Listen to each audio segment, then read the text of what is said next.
So welcome back. Hopefully in that last video, you were able to go ahead and set up your domain name registration using GoDaddy. During that tutorial, I moved right into hosting using my own hosting because I'm a reseller. But you might not have hosting of your own, and so I highly recommend using Hostgator. A lot of other providers force you to pay for an entire year up front. And what I like about Hostgator is you can only pay for 1 month if that's all you want to pay for right now. Sometimes you're just trying to make some money and you want to get started, you don't have a big budget, so I recommend using Hostgator. So let's get started. And there's a button on here that says Get Started. So let's click on that. And I just choose the cheapest one. It says Buy Now.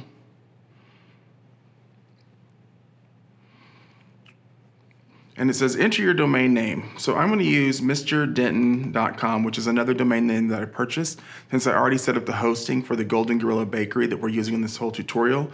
This tutorial is just for setting up hosting. So this package type, it says hatchling, billing cycle. I'm going to drop this down.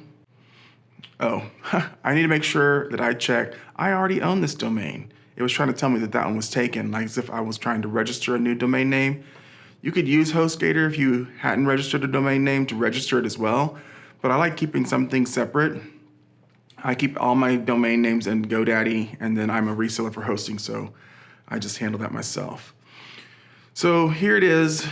It's got my primary domain selected. I can scroll down here, billing cycle. I'm just gonna choose 1 month. Now clearly if I choose more months, I start getting a much cheaper rate. But right now, maybe all I have is $10.95 for 1 month, so I'm gonna do that. I'm gonna put in a username, and I'm gonna choose Mr. Denton and my PIN. Always make sure that you uncheck these things, these additional things that you don't need. Sometimes they want to bill you all up front, and so you'll end up, when you get to checkout, you might be spending $60, $70, an extra $100. But right now my amount due is only $11.68. So I'm gonna check this that I've read and agree to the Hostgator agreement, and then I'm gonna click checkout now. It's gonna force me to do this CAPTCHA, verify. So while it's building that account, just a reminder, I have clients sometimes that will have their domain name registered someplace and the hosting set up someplace else. And then they'll even get emails after they've set up those two accounts that will send that'll say, hey, you need to protect your account with privacy, or you'll get some other type of notifications. Be sure and check those emails and where they're coming from. If they're not coming from Hostgator or GoDaddy, then probably just some type of spam or phishing mail. Also, if you do have a question, you can always call GoDaddy or Hostgator, whoever you have the questions with, and just ask. Don't ever just pay something assuming. A lot of them will actually use very fear-inducing language like, this is urgent. You might not get to keep this domain name. And once again, just ignore those. It's usually just some type of spam or scam. Okay, so here we are. It says, welcome, tell us a bit about your goals. I'm just gonna skip that. Sometimes it tries to help me out a little bit, and I'm like, I actually know what I wanna do. So I'm gonna skip that, and I'm gonna go, it says build your site with WordPress. Great, get started. It brings it right up. That's one of the things that I love about Hostgator is I didn't have to go to a control panel. It just takes me right into here where I need to go. I can click install now. Once again, we'll drop this down and choose our HTTP with the www.mrdenton.com. It tells the version that I want of WordPress to install. It's usually gonna have the latest right here. You definitely wanna have the latest version. And then for your blog name, this is gonna be Mr. Denton. I'm gonna put man about the town. And then, choose a good username.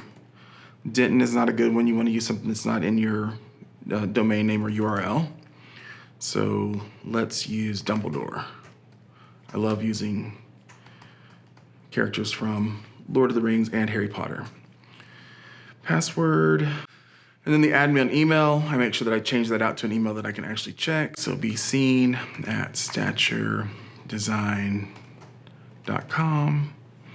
And once again, we're gonna check the classic editor. And all this setup was also in one of my other previous tutorials where we're talking about hosting and setting up WordPress.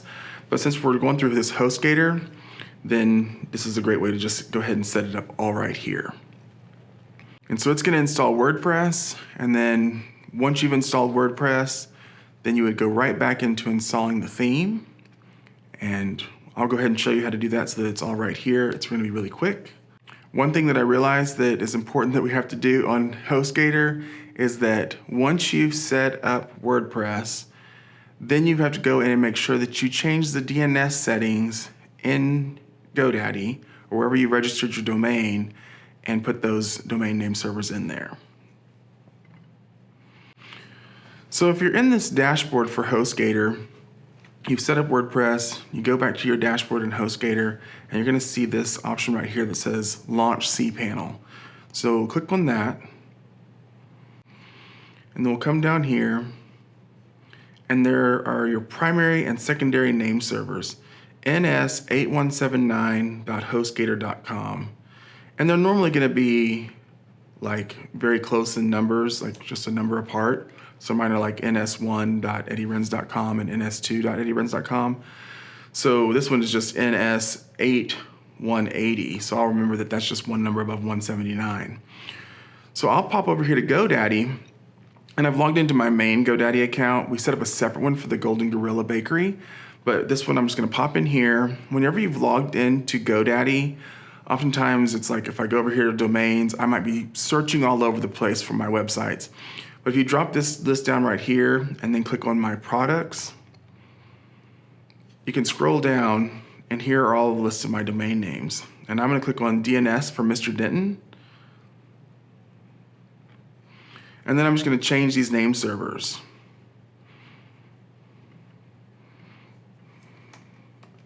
And if it ever says, like, sometimes it'll be a box there and it'll say something like advanced. This is definitely an advanced change. We're not using GoDaddy's name servers. We're going to use our own. This 8179 down here, I have to remember to change that to 80. You might want to copy and paste those both over from Hostgator if you want, and click Save. Now, I've tested this before. With certain hosting providers, the propagation of the DNS settings, what happens is when you change this, it starts going out into all the world and multiplying. It sometimes can take up to 24 hours. I find that with my own reseller, it's instantaneous. But with GoDaddy or with Hostgator, I've seen that sometimes it takes a full 24 hours.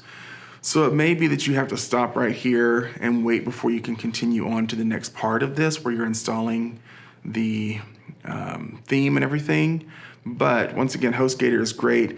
You may call them, they may be able to push it through and get it to get going a little bit faster. I find that sometimes hosting providers can pull some strings and make things come up even quicker. So that is the end of this tutorial for just setting up hosting with Hostgator and also changing out the DNS servers. That's a key critical piece in there that you want to make sure that you do. Once you set up that hosting, set up those DNS servers, wait for the propagation. Once that's done, then you can continue on to the next session.